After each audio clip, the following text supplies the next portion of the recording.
dans cette relation, il n'avait jamais utilisé de préservatif. C'est quelqu'un apparemment qui n'aime pas se préserver. Dieu merci, je suis sortie de cette relation. Je n'ai pas eu de maladie, je n'ai pas eu d'infection, mais j'ai eu à faire des avortements. Oui, j'ai eu à faire des avortements. J'ai eu à faire des avortements plusieurs fois. Plusieurs fois. C'était les premières fois que je faisais des avortements et mes parents n'étaient pas au courant que je faisais des avortements. Ils me remettaient l'argent pour dire que bon, débarrasse-toi de ça. Et je faisais des avortements. Et pour lui, c'était normal. Donc, il exigeait parfois de me coucher en étant indisposée. Et quand je lui disais que mais quand la femme elle est indisposée, elle est censée être impure, pour lui, c'est plutôt le contraire apparemment, quand la femme elle est indisposée. Bref, c'est un faux prophète. Il a escroqué plusieurs personnes. Il a escroqué plusieurs personnes. Il a brisé plusieurs familles. À cause de lui, des familles se sont brisées.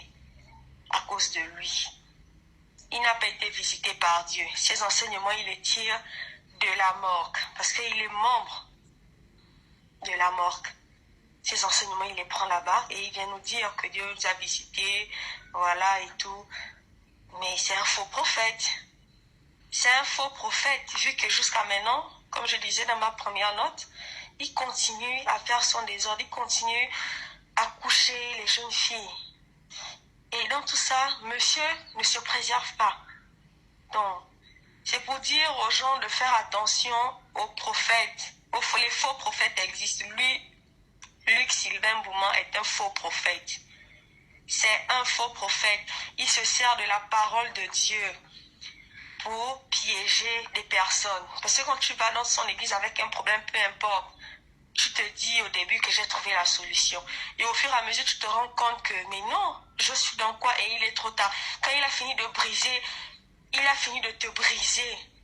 Il vient maintenant te relever pour te montrer que non, voilà, je suis celui dont tu as besoin. Et tu te donnes entièrement. Et quand tu le fais, il profite à te coucher. Oui, parce que oui, il couche les gens de l'église. Donc, j'espère vraiment que ça va s'arrêter, qu'il pourra arrêter ce désordre-là, parce que c'est la réputation de l'église qui est en jeu. C'est un faux prophète. Son église est située au PK7, en face de la station. C'est en étage.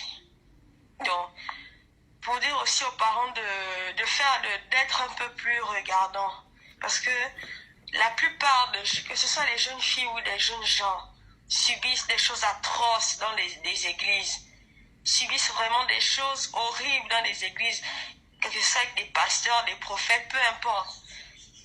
Ils subissent des choses atroces dans les églises.